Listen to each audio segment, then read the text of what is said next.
Provision बघितला, cold HSD, right, HDD sorry, throughput optimize and magnetic, हे सगळे types तुम्हाला इथे दिसतील. जशी रिक्वायरमेंट आहे तसं आपण या टाइपचा यूज करू शकतो. मीनवाईल कोणता करायचा आहे, जनरल पर्पज करायचा आहे. इथे तुम्ही साईज देऊ शकताय. समजा तुम्हाला एक लाईक ऑफिसमध्ये गेल्यानंतर तुम्हाला एक लाईक तिकीट असाइन झालं, की तुम्हाला काय करायचं, एक व्हर्च्युअल मशीन क्रिएट करायचं आहे आणि त्याला तुम्हाला 12 जीबीचा एक साईज तुम्हाला अटॅच करायचा आहे. That is the additional volume. म्हणजे तुम्हाला एक पेन ड्राईव्ह कनेक्ट करायचं आहे. ठीक आहे. तर तुम्ही काय करायचंय, इथे साईज मेन्शन करायचे.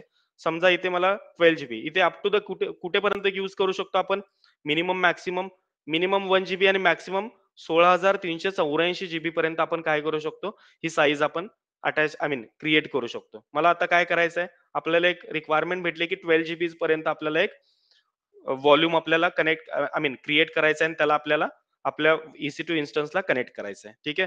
त्याच्यानंतर स्क्रोल डाऊन करायचा. इथे कोणतेही चेंजेस करायचे नाही. त्याच्यानंतर अवेलेबिलिटी झोन म्हणून सांगितलंय. आता अवेलेबिलिटी झोन म्हणजे काय, की आपला जो व्हर्च्युअल मशीन आहे, एक सेकंड, आपली जी व्हर्च्युअल मशीन आहे, कोणती, ज्याच्यासाठी आपण ईबीएस व्हॉल्यूम अटॅच करतोय, त्याची अवेलेबिलिटी झोन तुम्हाला सुरुवातीला बघावे लागेल. मी काय करतो, इथं आपला ॲज इट इज ईबीएसचं एक पेज ओपन करून ठेवतो आणि इकडे ते व्हर्च्युअल मशीन बघूया. आता या व्हर्च्युअल मशीनचं तुम्हाला काय करावं लागेल, अवेलेबिलिटी झोन तुम्हाला चेक करावं लागेल. किती आहे बघा, अवेलेबिलिटी झोन 1B. म्हणजे याचा अर्थ काय करावं लागेल आपल्याला, इकडे सुद्धा आपल्याला 1B चाच अवेलेबिलिटी झोन सिलेक्ट करावा लागेल. ठीक आहे. That is nothing but the availability zone specific. म्हणजे तुमचा इथं 1A असेल, तर तुम्हाला म्हणजे काय, EC2 इन्स्टन्स तुमचा 1A मधून क्रिएट झाला असेल, तर तुम्हाला इकडे जो काही व्हॉल्यूम आहे, त्याची अवेलेबिलिटी झोन सुद्धा तुम्हाला 1Aच टाकावा लागेल. जर तुमचा EC2 व्हर्च्युअल मशीन हा 1B मध्ये क्रिएट झालाय, तर तुम्हाला इकडे सुद्धा अवेलेबिलिटी झोन त्याला 1Bच द्यावं लागेल. ठीक आहे. इतकं तुम्हाला लक्ष देऊन बघायचं आहे. ठीक आहे. बाकी काही याच्यामध्ये जास्त अवघड नाहीये. फक्त काय केलं, क्रिएट व्हॉल्यूम वरती क्लिक केला, टाइप तुम्ही सिलेक्ट करायचं आहे, मिनिमम साईज तुम्हाला द्यायची आहे, किती द्यायची आहे ती. त्याच्यानंतर इथे तुम्हाला चेंजेस करायची गरज नाहीये. ठीक आहे. स्क्रोल डाऊन करायचंय. Availability zone is mandatory. Availability zone तुम्ही कशी डिफाईन करणार आहे, जो तुमचा व्हर्च्युअल मशीन आहे, त्या व्हर्च्युअल मशीनची अवेलेबिलिटी झोन चेक करायची. That is nothing but the 1B. आणि तीच अवेलेबिलिटी झोन तुम्हाला तुमच्या व्हॉल्यूमला अटॅच करायची, आय मीन व्हॉल्यूमला तुम्हाला द्यायची आहे. ठीक आहे.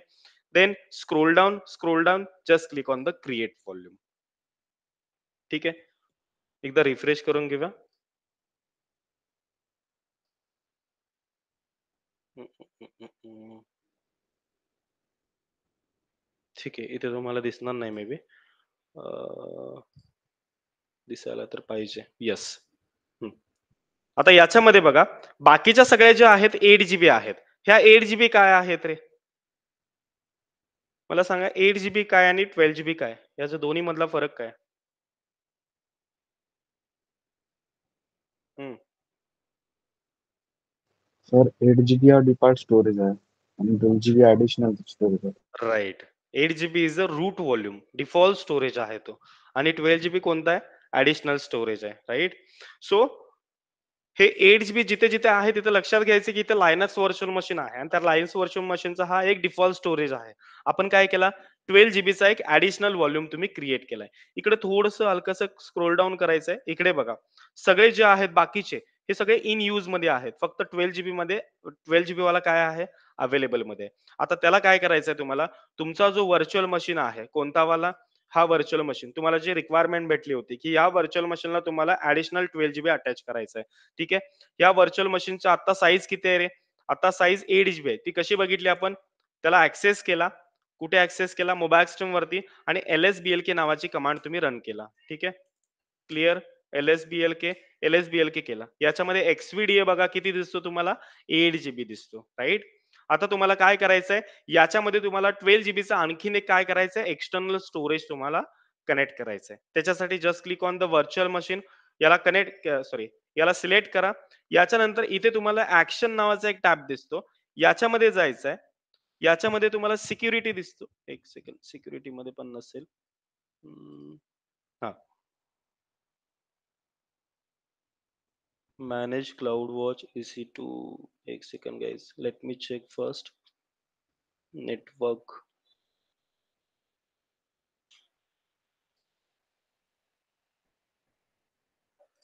इथं असायला पाहिजे.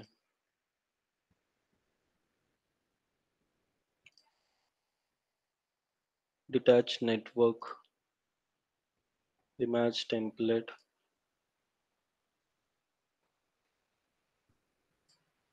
एक काम करू आपण, इकडून ऑप्शन दिसतो का बघू. ठीक आहे. Sorry guys. जिथे व्हॉल्यूम्स तुम्ही क्रिएट केलाय, आता इथे व्हर्च्युअल मशीन आहे, ठीक आहे. त्याला सध्या इग्नोर करा.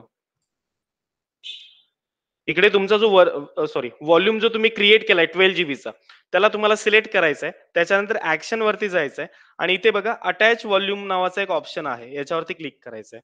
आता अटॅच व्हॉल्यूम करायचंय तुम्हाला, त्याच्यासाठी तुम्हाला कोणत्या इन्स्टन्सला अटॅच व्हॉल्यूम करायचा तो इन्स्टन्स द्यायचा. कोणता इन्स्टन्स आहे हा?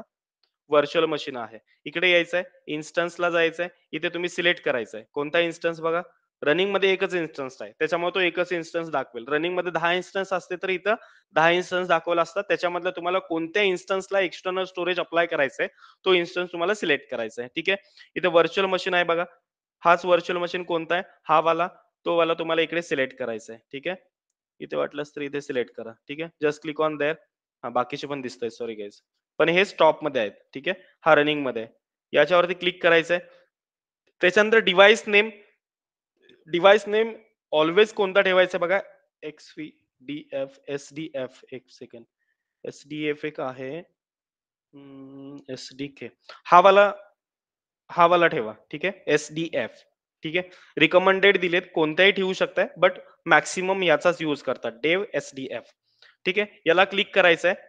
काय काय केलं बघा, परत एकदा सांगतो. परत एकदा वाटल्यास तर बॅक जातो, व्हॉल्यूम्स मध्ये जाऊ, 12 जीबी ला सिलेक्ट करू, राईट.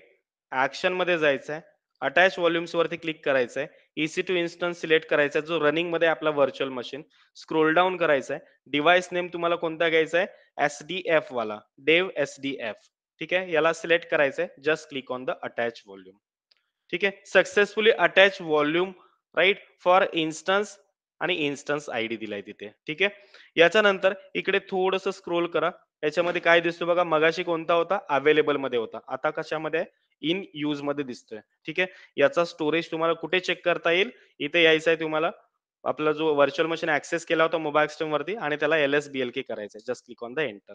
आता याच्यामध्ये बघा, आपल्याकडे XVDA आहे 8 जीबीचा, आणि त्याच्यानंतर XVDF आपला 12 जीबीचा ऍडिशनल व्हॉल्यूम आपला रेडी झालाय. क्लिअर आहे आता व्हॉल्यूम कसा अटॅच करायचा ऍडिशनल. म्हणजेच काय, ऍडिशनल व्हॉल्यूम्स आर ऑप्शनल. तुम्ही ऍडिशनल व्हॉल्यूमला कनेक्ट करा, अगर नाही कनेक्ट करा तरी सुद्धा आपलं व्हर्च्युअल मशीन हे रन होणार आहे. म्हणजे याच्या अगोदर कनेक्टेड नव्हता, आता आपण कनेक्ट केला ऍडिशनल व्हॉल्यूम 12 जीबीचा, जसं की रिक्वायरमेंट होती आपल्याला. म्हणजे आता आपली व्हर्च्युअल मशीन किती झाली, आता टोटल 20 जीबीची आपली व्हर्च्युअल मशीन झाली, राईट. असे तुम्हाला रिक्वायरमेंट तुम्हाला भेटतात, की तुम्हाला एखाद्या व्हर्च्युअल मशीनला एखाद्या लाईक ऍडिशनल व्हॉल्यूम अटॅच करून त्याच्यावरती एखादा प्रोजेक्ट डिप्लॉइड करायचा असतो. आणि तुम्ही इकडून डिटॅच सुद्धा करू शकताय. फॉर एक्झाम्पल डिटॅच कसं करायचं, त्याच्यावर त्याला सिलेक्ट करायचं, त्याच्यानंतर ऍक्शन मध्ये जायचं, आणि त्याच्यानंतर just click on the detach volume, click on detach, right. आता याच्यामध्ये परत एकदा स्टेटस बघा, रिफ्रेश करू.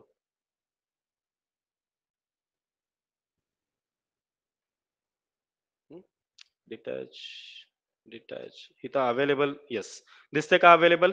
म्हणजे याचा अर्थ काय, सक्सेसफुली तो डिटॅच झाला. इकडे एकदा चेक करा, LSBLK, just click on enter. परत एकदा बघा, XVDF फक्त 8 जीबीचा आहे, बाकी दुसरा कोणताही XVDF आपल्याला अवेलेबल नाही, जसं मगाशी 12 जीबीचा होता, आता या केसमध्ये तो काढून टाकला आपण. इट मीन्स की जो काही ऍडिशनल व्हॉल्यूम आहे, additional volume are optional, but root volume is mandatory for us guys. That's it, that is called as a EBS. EBS सगळ्यांच्या लक्षात आलं, छोटासा पार्ट होता EBS, कारण आपण काल EC2 इन्स्टन्स बघितला होता, त्याच्यामुळे मी EBS आज घेतलाय, राईट. उद्या सेशनला आपल्याला S3 स्टार्ट करायचं आहे. S3 RDS हे दोन मेजर सर्व्हिसेस आहेत. अजून EC2 लाईक क्लाउड वॉच आहे, SNS आहे, बऱ्याच सर्व्हिसेस आपल्या बाकी आहेत, बट इथून पुढच्या सगळ्या मेजर सर्व्हिसेस असणार आहेत. आपण आता कोणता बघितला, EC2 इन्स्टन्स मधला EBS बघितला. याच्या पुढे आपल्याला VPC बघायचं आहे, बट VPC थोडासा लेंदी आहे, त्याच्यामुळे त्याला आपण पुढच्या सेशनला, म्हणजे आय मीन नेक्स्ट वीक मध्ये आपण VPC बघूयात. ठीक आहे. EBS सगळ्यांना समजलंय, EBS काय आहे, EBS चे टाइप्स कोणते आहेत, EBS चा यूज कशासाठी असतो, EBS रूट व्हॉल्यूम काय असतो, ऍडिशनल व्हॉल्यूम काय असतो, अटॅच कसा करायचा व्हॉल्यूम, डिटॅच कसा करायचा, सगळ्यांना क्लिअर आहे आता. Yes, sir. इझी आहे येस ना, सर. जास्ती व्हास्ट नाहीये. ठीक आहे. जरा पुढे गेल्यानंतर थोडस सर तुम्हाला क्वेश्चन होता हम्म. ते हा डिव्हाइस नेम टेव SDF तेच काय घ्यायचं नेहमी. हा म्हणजे कसं आहे त्याच्यामधले ते रिकमेंडेड त्यांनी दिलेत. तुम्ही SDA घ्या, SDI घ्या, बट मॅक्सिमम SDF चा यूज करतात. म्हणजे असं नाहीये की तुम्ही कोणता त्यातला घ्यायचा नाही. त्यांनी रिकमेंडेड केलेलं आहे. तुम्ही कोणताही घेऊ शकता त्याच्यामधला. डोंट वरी. म्हणजे जसं आपण इथे मगाशी केला होता, लाईक एक मिनिट, अटॅचच्या वेळेस आपण काय केलं इथे. एक सेकंड, आधी आपण इन्स्टन्स सिलेक्ट करू, व्हर्च्युअल मशीन. याच्यामधला तुम्ही कोणताही घेऊ शकता. आता बघा, लास्ट बॅच होती त्याच्या वेळेला XVDA सुद्धा अवेलेबल होता. आता सध्या तो अवेलेबल नाहीये. ऑलरेडी इन यूज मध्ये दाखवतो. ठीक आहे. आता बघा किती रिकमेंडेड केल्यात, इतके व्हॉल्युम्स रिकमेंडेड करतो तो. याच्यामधला कोणताही घेऊ शकता तुम्ही. त्यांनी टाइप्स ऑफ व्हॉल्युम्स दिलेत, की हा तुम्हाला व्हॉल्यूम घ्यायचा आहे आणि हा काय झाला, एक व्हॉल्यूम झाला आणि याला तुम्हाला 12 GB कनेक्ट करायचं. जसं आपण पेनड्राईव्ह राहतो, पेनड्राईव्ह फिजिकली कनेक्ट करतो आपण, राईट. पेनड्राईव्हच्या आतमध्ये चिप असते. त्या चिप मध्ये आपली काय असते, मेमरी राहते. म्हणजे लाईक 32 जीबीचा पेनड्राईव्ह असेल, 16 जीबीचा पेनड्राईव्ह असेल, राईट. म्हणजे त्याच्या वरचं कव्हर म्हणजे काय झालं, हा रिकमेंडेड व्हॉल्यूम झाला. SDB, SDC, SDD, SDE, but maximum आपण SDF चाच यूज करतो. त्यामुळे SDF चाच आता सध्या यूज करा. तुम्ही याच्यामधला कोणताही कनेक्ट करून बघू शकताय. डझंट मॅटर की तुम्ही SDB यूज करू शकत नाहीये. इथं डायरेक्टली त्यांनी सांगितलंय. Throughput internally even when device name is entered here as shown in the details. SDP through DV SDP. SDP सुद्धा तुम्ही यूज करू शकताय. ठीक आहे. याच्यामधला कोणताही तुम्ही यूज करू शकताय.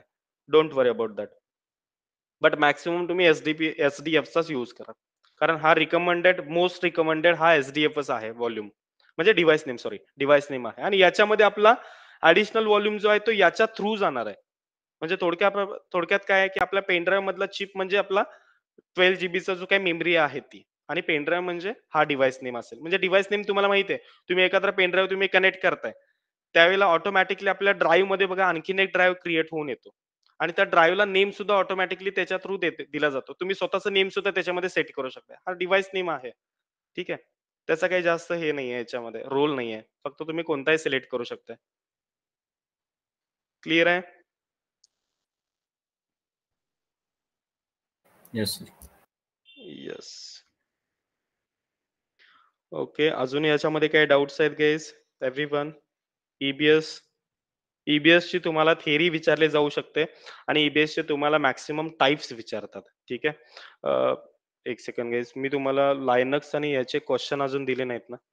Weight wait weight.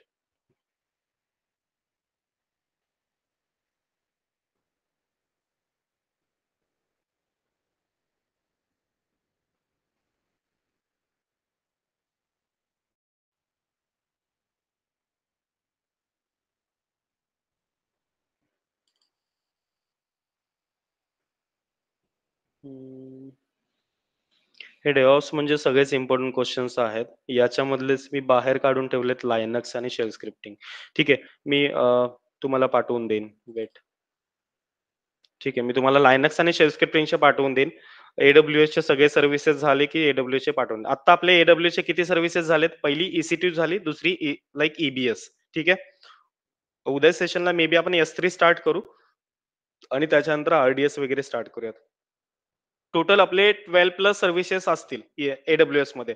तुम्हाला रिकमेंडेड राहतात ऑफिसमध्ये गेल्यानंतर डिप्लॉयमेंटसाठी मॅक्सिमम 4 to 5 सर्व्हिसेस. बट बाकीच्या सर्व्हिसेस सुद्धा तुम्हाला माहिती पाहिजेत. एक्झॅक्टली क्लाउड वॉच किंवा SNS कोणते काय असतात, किंवा SNS कसा कनेक्ट करायचा, किंवा लाईक EKS एक्झॅक्टली काय आहे, देन VPC काय आहे, राईट. ते सुद्धा तुम्हाला माहिती पाहिजे. ठीक आहे. याच्यामध्ये EBS मध्ये अजून कोणाला काही डाऊट आहे? कोणाला काही समजलेलं नाहीये? कोणता पार्ट टफ जातोय किंवा असं काय आहे? Rishikesh, Hitesh, Shikha, Mayur? No sir. No, okay. sir. हो सर. येस. ठीक आहे. मी एबीएसच्या नोट्स तुम्हाला आता शेअर करतो आणि आज मी तुम्हाला लायनक्स आणि शेल स्क्रिप्टिंगचे इम्पॉर्टंट क्वेश्चन बँक तुम्हाला मी देतोय. ठीक आहे. ऑलरेडी मला वाटतं लास्ट बॅचला दिलेलीच आहे, तीच मी तुम्हाला क्वेश्चन बँक देईन.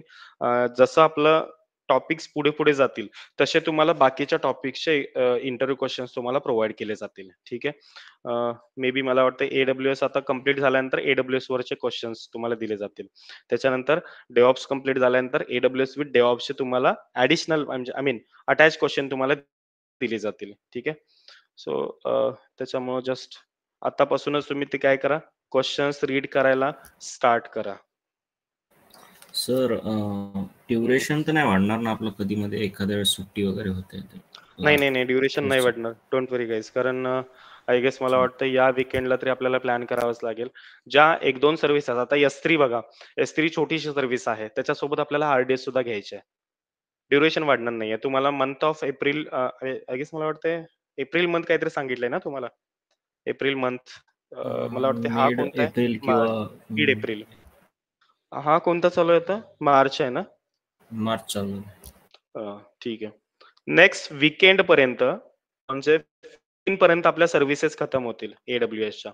कारण टोटल बघा आपल्याला 12 तरी सर्व्हिसेस 10 to 12 सर्व्हिसेस आपल्याला बघायच्या आहेत. ठीक आहे.